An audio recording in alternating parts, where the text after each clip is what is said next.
Assalamualaikum warahmatullahi wabarakatuh. Apa kabarnya Bapak Ibu di mana saja Bapak Ibu berada?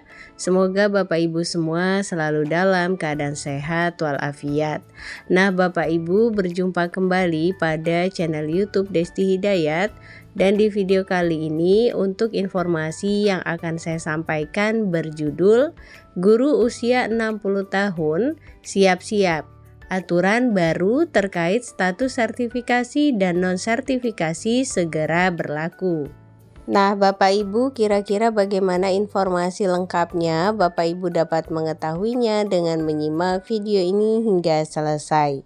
Namun Bapak Ibu, sebelum kita ke informasi lengkapnya, ada baiknya Bapak Ibu terlebih dahulu klik tombol subscribe dan juga nyalakan tombol loncengnya agar Bapak Ibu tidak ketinggalan info-info berikutnya. Dan nantinya jika dirasa informasi ini bermanfaat, Bapak Ibu dapat men-share agar tersampaikan kepada yang membutuhkan. Baik Bapak Ibu, mari kita ke informasi lengkapnya. Nah Bapak Ibu, seperti yang sudah kita ketahui dan beredar di media sosial bahwa diusulkan oleh Korpri, gagasan ini bertujuan untuk penguatan dan peningkatan kesejahteraan ASN. Namun di sisi lain menuai catatan kritis dari parlemen terkait implikasi fiskal dan regenerasi birokrasi. Ketua Umum Korpri dalam pernyataannya menegaskan bahwa usulan ini merupakan bagian dari upaya memperjuangkan nasib anggotanya. Ia menyoroti pentingnya pengembangan jabatan fungsional agar para ASN dapat mencapai jenjang karir puncak. Penguatan ASN itu dibangun dari dua titik, pengembangan jabatan fungsionalnya dan penambahan usia pada jabatan-jabatan tersebut, ujarnya. Korpri membandingkan kondisi di Indonesia dengan negara lain seperti Amerika, Jerman, dan Singapura, di mana angka harapan hidup dan usia pensiun cenderung meningkat. Bahkan sektor swasta di Indonesia diperkirakan akan menyesuaikan batas usia pensiun hingga 60 tahun dalam beberapa tahun mendatang. Nah, untuk diketahui Bapak Ibu, fokus utama dari perjuangan Korpri adalah nasib para guru. Dari total 4,8 juta ASN di Indonesia, 42% diantaranya adalah guru. Menurut Ketua Umum Korpri, guru merupakan salah satu jabatan fungsional yang paling kurang beruntung. Betapapun hebatnya seorang guru, mereka pensiun di usia 60 tahun. Ini berbeda dengan jabatan fungsional lain seperti dosen, peneliti, dan perekayasa yang bisa mencapai 70 tahun jelasnya.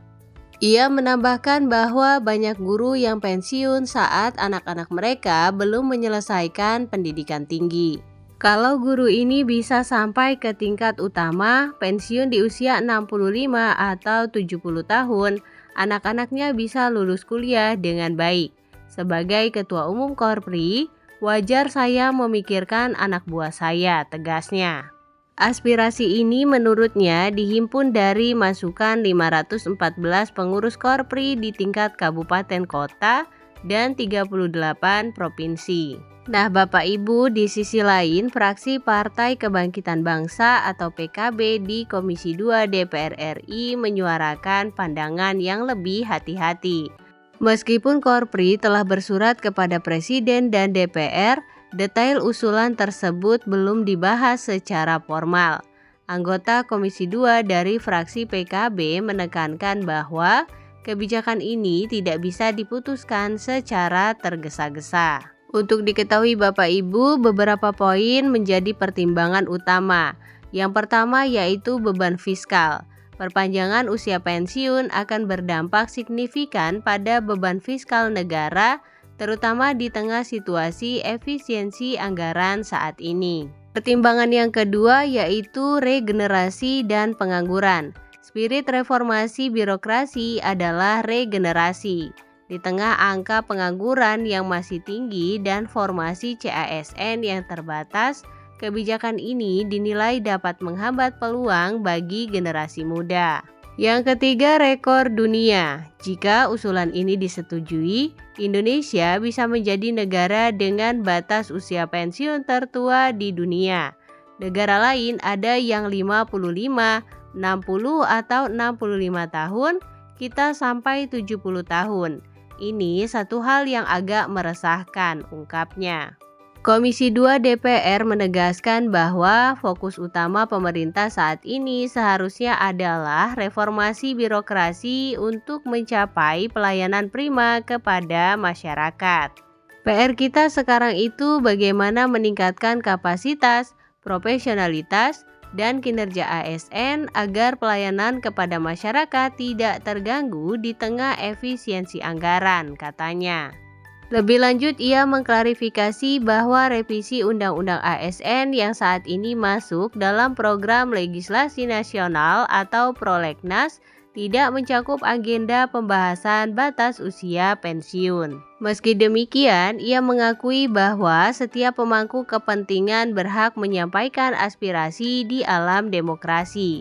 Perkembangan usulan ini akan terus dipantau setelah surat resmi dari Korpri dikaji lebih lanjut.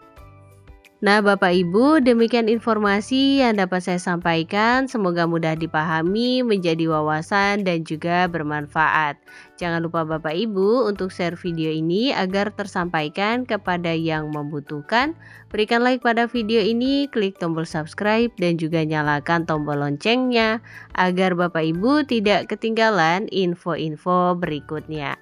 Terima kasih Bapak Ibu, salam sukses, salam sehat selalu. Assalamualaikum warahmatullahi wabarakatuh.